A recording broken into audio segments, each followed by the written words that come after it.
Alright, so this is feels to me like a long overdue video reviewing the new carburetor I have on the Mustang.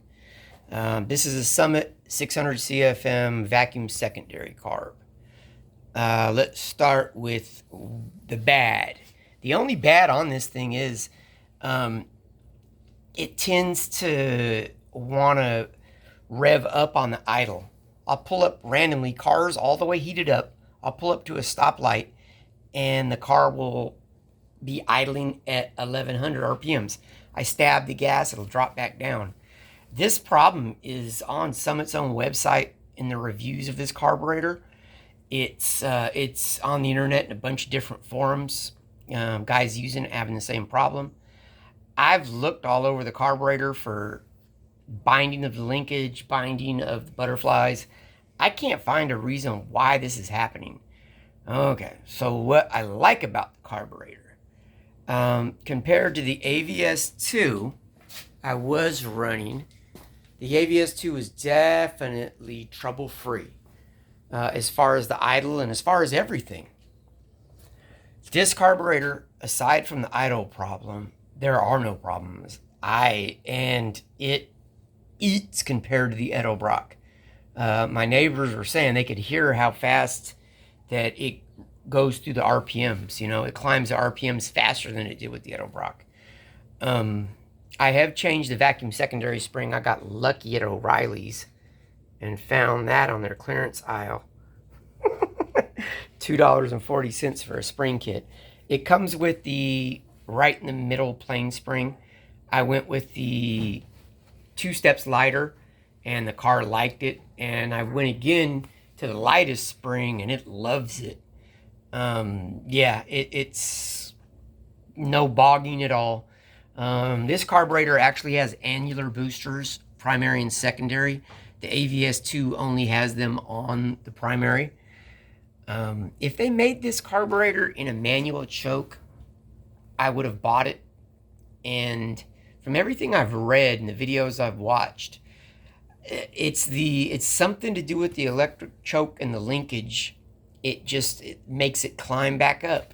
The idle doesn't want to stay consistent. You have to stab the gas to get it to drop.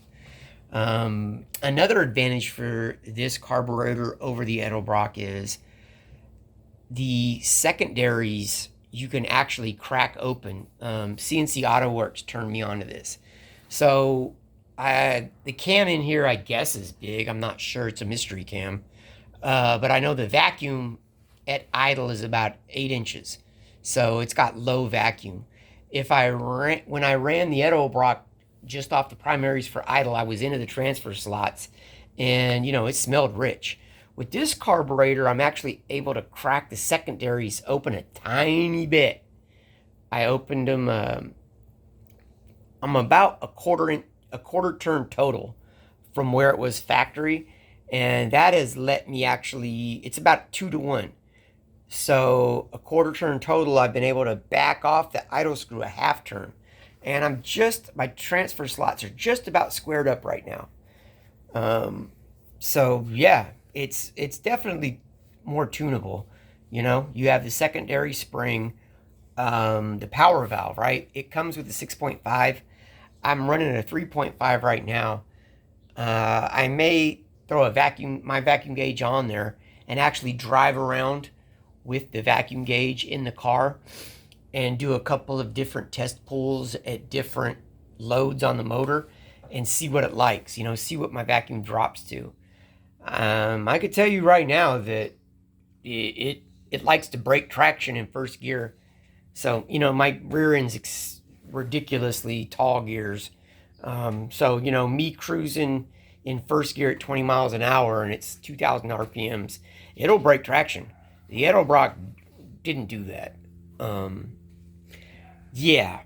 So, if I had a 351 Windsor, I would have went with a 750 and ran the manual choke.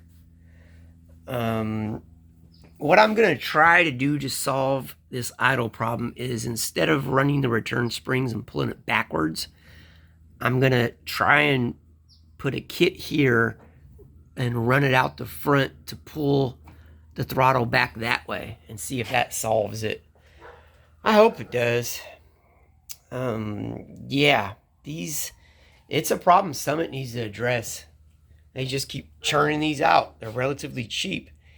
But, you know, when your reviews are people giving you 3 stars, they love the performance of the carburetor, but hate the high idle problem, they got to figure that out. You know, it's not just me.